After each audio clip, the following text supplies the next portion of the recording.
میرے نبی پاک علیہ السلام نے فرمایا اگر تو رب پہ بھروسہ کرے گا نا تو جس طرح پرندے صبح بھوکے نکلتے ہیں گھونسلوں سے، نہ انہیں پتا ہوتا ہے کس دفتر میں جا کے بیٹھنا ہے، نہ یہ خبر ہوتی ہے کہ مزدوری کہاں کرنی، نہ یہ انہیں پتا ہوتا ہے کہ میرا رزق کہاں ہے، وہ نکل آتے ہیں اللہ کے بھروسے پہ۔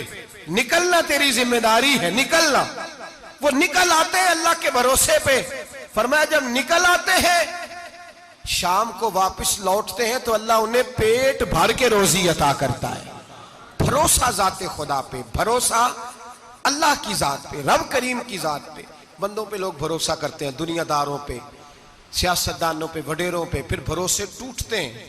بھروسہ اللہ کی ذات پر، اور جب اللہ کی ذات پہ تیرا بھروسہ ہوتا ہے نا تو میرے بھائی ان تنہائیوں میں جن تنہائیوں میں کوئی کام نہیں آتا، ان مجبوریوں میں جن مجبوریوں میں لوگ دامن چھڑا کے نکل جاتے ہیں، جب تیرا بھروسہ اللہ کی ذات پہ ہوتا ہے تو ان بیماریوں میں جن میں میڈیکل رپورٹیں جواب دے جاتی، ڈاکٹر ہتھیار پھینک جاتے ہیں، ان تنہائیوں میں، پریشانیوں اور آزمائشوں میں جو ذات پھر آگے بڑھ کے تیرا دامن تھامتی ہے وہ ذات خداوندی ہی ہوتی ہے۔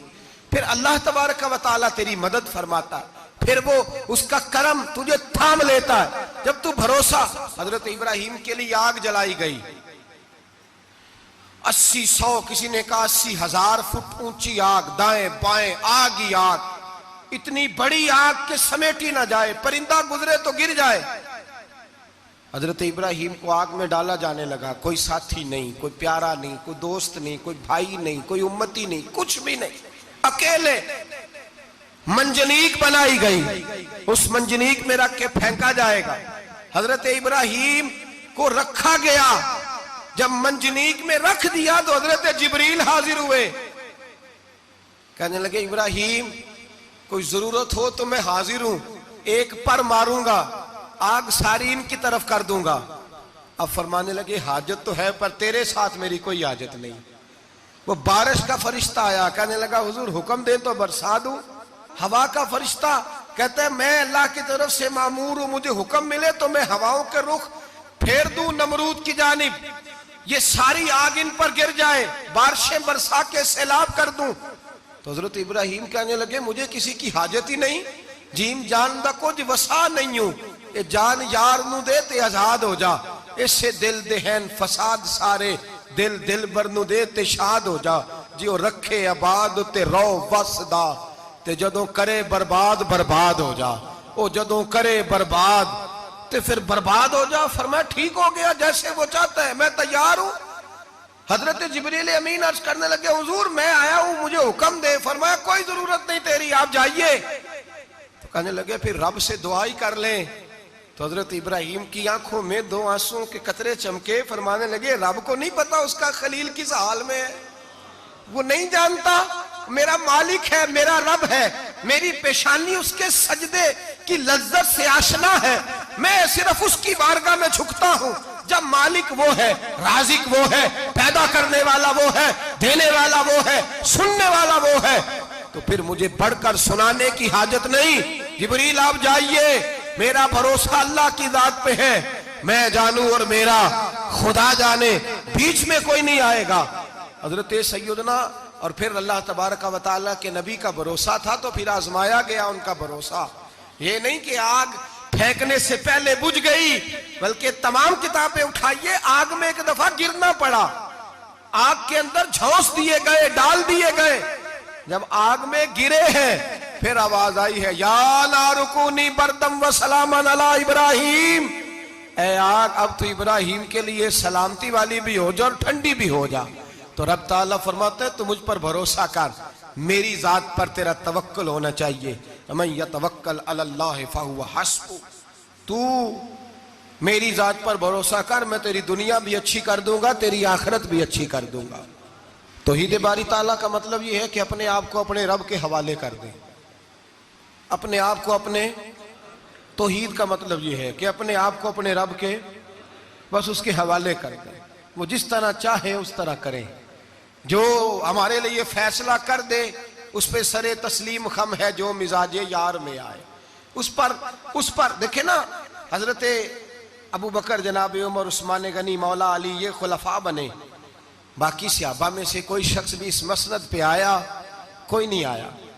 پھر کچھ صحابی گورنر بنے، حضرت بلال حبشی کسی عہدے پہ بھی فائز نہیں ہوئے، نوکری سب سے زیادہ، ایک عہدہ بھی نہیں، لیکن تاریخ میں کوئی کمزور حوالہ بھی نہیں کہ کبھی حضرت بلال نے کہا ہو کہ میں بڑا پریشان ہوں، کچھ بھی نہیں، جائیداد نہیں، یار بنا کچھ نہیں، گھر کوئی نہیں، تو چلو مکان بن جاتے، 2 دکانوں کا کرایہ ہی آنے لگتا، کوئی بات نہیں فرمائی، زندگی کو مطمئن گزارا۔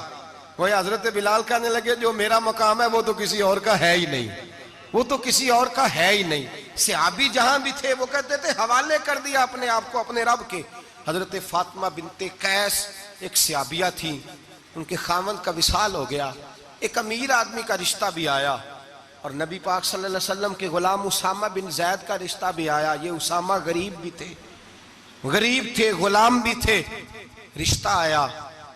اب انہوں نے حضور کی رضا دریافت کی تو نبی پاک کا جھکاؤ غلام اسامہ کی جانب تھا۔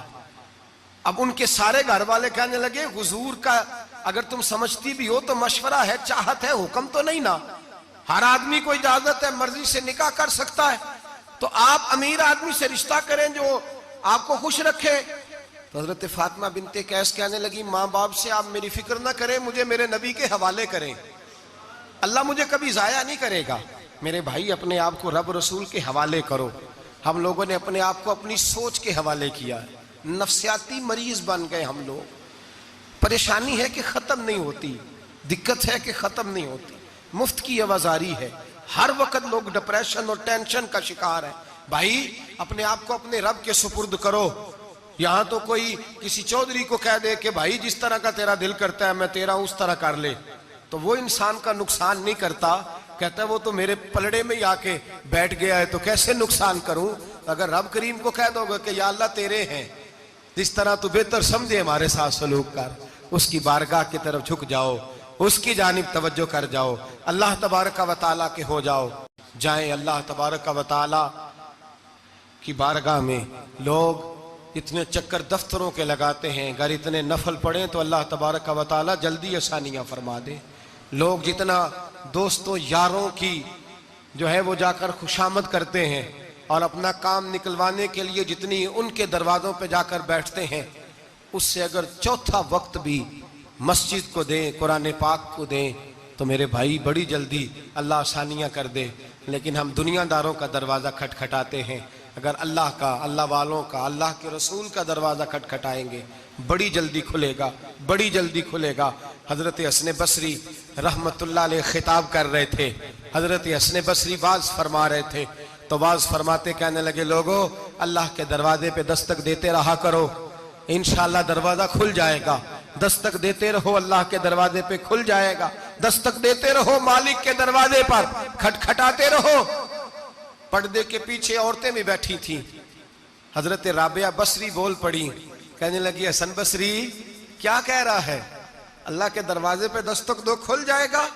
پہلے مجھے یہ بتا رب کا دروازہ بند بھی ہوتا ہے کبھی بند بھی ہوا ہے، کھلے گا تو وہ جو کسی وقت بند ہوتا ہو۔ حضرت حسن بصری کی چیخ نکلی، رو پڑے، کہنے لگے حسن بصری تجھ سے زیادہ تو یہ بی بی رب کریم کو جانتی ہے، یہ عورت تجھ سے بڑھ کر اللہ کی معرفت رکھتی ہے، تجھ سے زیادہ جانتی ہے۔ بھائی دروازہ خداوندی۔ اور اگر آپ نے ابھی تک ہمارا چینل سبسکرائب نہیں کیا تو فوراً سبسکرائب کیجئے، ساتھ ہی بیل آئیکن پر کلک کریں تاکہ مزید آنے والی ویڈیو ہیں وہ آپ کو وقت پر ملتی رہیں۔ اللہ حافظ۔